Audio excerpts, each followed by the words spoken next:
can establish that. And Auburn has seen in previous seasons, like when your quarterback's run game has the defense off balance, how many things you can set up off of that. Yeah. Auburn has the potential with Jackson Arnold to do that. They haven't done it the last couple of weeks because I think they've wanted to prioritize some other things. This is a smoke 'em if you got 'em situation. I don't think you're waiting to show some things later. I think you're getting ready to use whatever you can to win at least one, if not all, of these next couple of games. And so that means, you're not worried about limiting Jackson's exposure. Nope. You're using what you can to win this football game, and I would expect Jackson Arnold to, his success running the football is going to play a large role in deciding who wins this game. Jackson Arnold's had 33 carries this season. 20 of them have gone for first downs or touchdowns. Yep. And he's forced a dozen missed tackles, according to PFF, most of any quarterback in the country through 3 weeks. And those 2 touchdowns against Baylor, they were, 20 and 27 yards? Mm-hmm. That was only because Auburn was at the 20 and at the 27. Yeah. Like, he breaks it on both of those to an extent where it's like, no, those would have been – like, it would have – It's like Cobb's touchdown runs against Ball State. Yeah. I mean, those could have been 90-yard touchdowns if they were at that part on the field. Exactly. So I think that, the big play threat is absolutely there.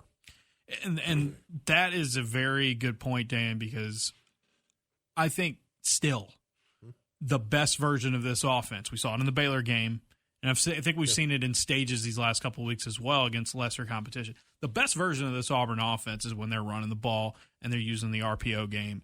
And yes, you can get vertical, and they're going to have to do some of the drop back stuff, but go look at his numbers.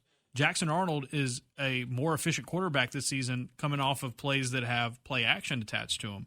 I'm going to look up the exact number here while I have it. But, the RPO game is where he's at his best. Getting the ball out of his hands quickly is where he's at his best. He's going to have to sit back and throw the ball and read the field and do all those things, too, in order to win some of these big games.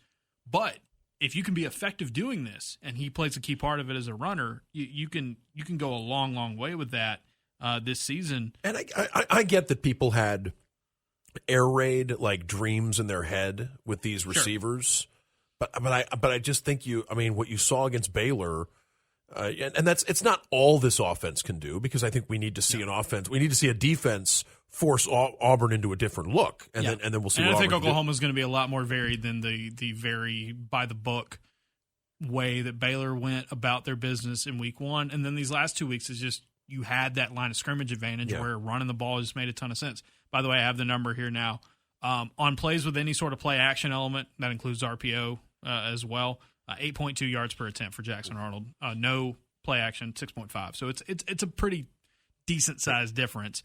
He's also at his most efficient with the quick passes this season, and he's not a bad deep ball thrower. And we'll talk about it with the vertical game. Like, he's 4 of 7 on deep shots this season, which is a very good number. They just haven't had to go to it very often. Yeah, what might disappoint some people is the fact that the number's only 7, right, in the number of deep shots. But Auburn scored 30-plus points and won 3 games. They haven't necessarily needed that aspect of the offense yet. This is only a little bit related to QB run, but I'll mention it before we move on to your first point. Mm-hmm.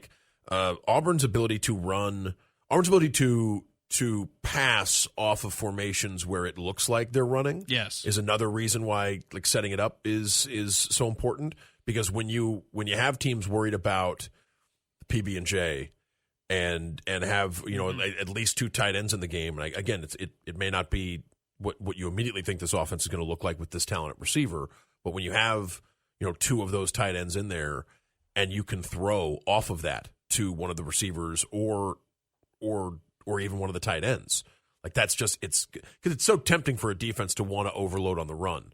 Right. When Auburn shows you that kind of look, and when they can do other things off of it, that's when you get folks, looking